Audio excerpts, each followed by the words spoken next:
Hello friends, Neeta daily blog में आप सबका स्वागत है। और मैं अब पूजा देखिए कर चुकी हूँ और पूजा करके अब मैं कथा बताने जा रही हूँ। आप लोग भी ध्यान से सुनिएगा। हाँ बस बहुत कुछ ना करो। एक बहुत बुजुर्ग औरत थी, उनके जो है 7 बहुएं थी और उन्होंने बहुत सारी गाय भैंस पाल के रखा था। तो एक दिन माता जी बीमार पड़ गई और जब बहुओं को भैंस का सारा काम, गाय भैंस का सारा काम करना पड़ा तो उन्हें अच्छा नहीं लग रहा था। उनको घिन आती थी, वो बहुत परेशान होती थी। और उन्होंने एक दिन क्या किया कि गुस्से में सारी गाय भैंस को ले जाके जंगल में छोड़ दिया। जब जंगल में छोड़ दिया, अब जो गाय भैंस में जो एक मुख्य थी, उन्होंने बोला कि अब हम घर वापस नहीं जाएंगे। इन्होंने तो हमको चरने के लिए जंगल में भेज दिया, लेकिन अब हम घर वापस नहीं जाएंगे क्योंकि माता जी तो बीमार रहती हैं और उनकी बहुएं हमारा बहुत अपमान करती हैं। खाना भी, चारा पानी भी देती हैं, तो 4 बातें सुना के गोबर भी उठाती हैं तो गाली दे देकर अब हम लोग नहीं जाएंगे। तो वो जो मुख्य भैंस थी जो उनकी, सबने कहा मान लिया और उसी जंगल में सब चारा चर के उसी जंगल में पेड़ों के नीचे वो आराम करने लगी।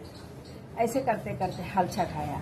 माता जी को कुछ पता नहीं था। माता जी बोली, आज भैंस के दूध का दही जमाना, भैंस के घी का दीपक जलाना, मतलब जो कुछ भी है भैंस के गोबर से घर को लीपना, गौर बनाना, सब यही सब कहती रही। तो बहुएं कहें अब हम लाएं तो कहाँ से लाएं, क्योंकि गाय भैंस तो हमने सब जंगल में छोड़ दिए थे, वो गाय भैंस वापस आई नहीं है, अब क्या करें।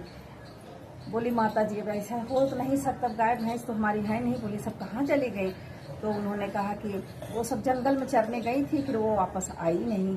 माता जी उठी बिस्तर से धीरे धीरे, बोली ऐसे कैसे हो सकता है, इतना हमको मानती, हम इतना उनकी सेवा करते थे, आज जब उनकी जरूरत पड़ी तो वो हमको छोड़ के कैसे जा सकती हैं। माता जी धीरे धीरे जाकर जंगल में पहुंची, जहाँ पर सारी भैंसें आराम से चर रही थी। जब माता जी ने भैंसों को देखा कि वो जंगल में सब चर रही हैं, तो उन्होंने जाके मुख्य भैंस जो थी उनसे बोली कि क्या हुआ, हमसे महारानी क्यों नाराज हो गई हो। आज तो हलछट महारानी की पूजा है और आज तो आपके दूध, दही, घी सबकी ज़रूरत है और आप लोग यहाँ जंगल में बैठी हैं, हम परेशान हैं।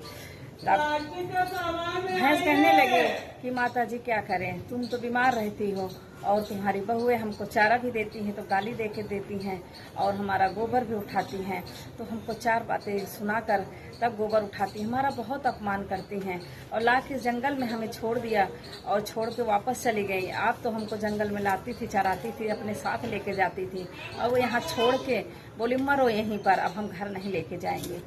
तो इसलिए हम लोग इतना अपमानित हो गए कि अपमान सहा नहीं गया, इसलिए हम सब छोड़ के हम अपना इसी जंगल में बसेरा बना लिए हैं, यहीं रहेंगे।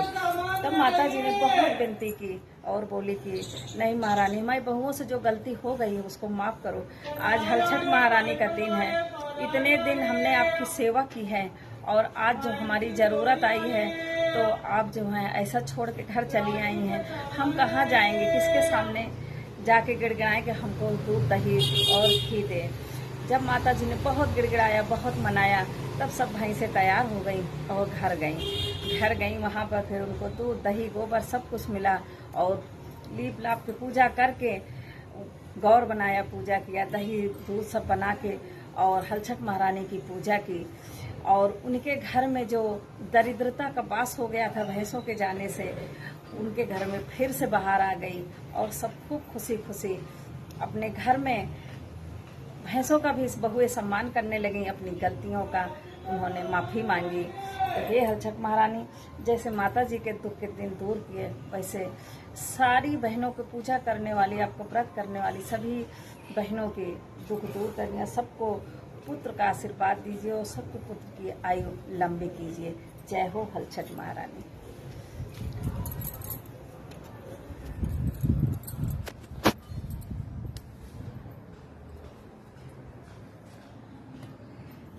ये है हमारी हलछट महारानी। हमारे यहाँ प्रतापगढ़ में ऐसी ही पूजा होती है, तो हम लोग ऐसे ही करते हैं।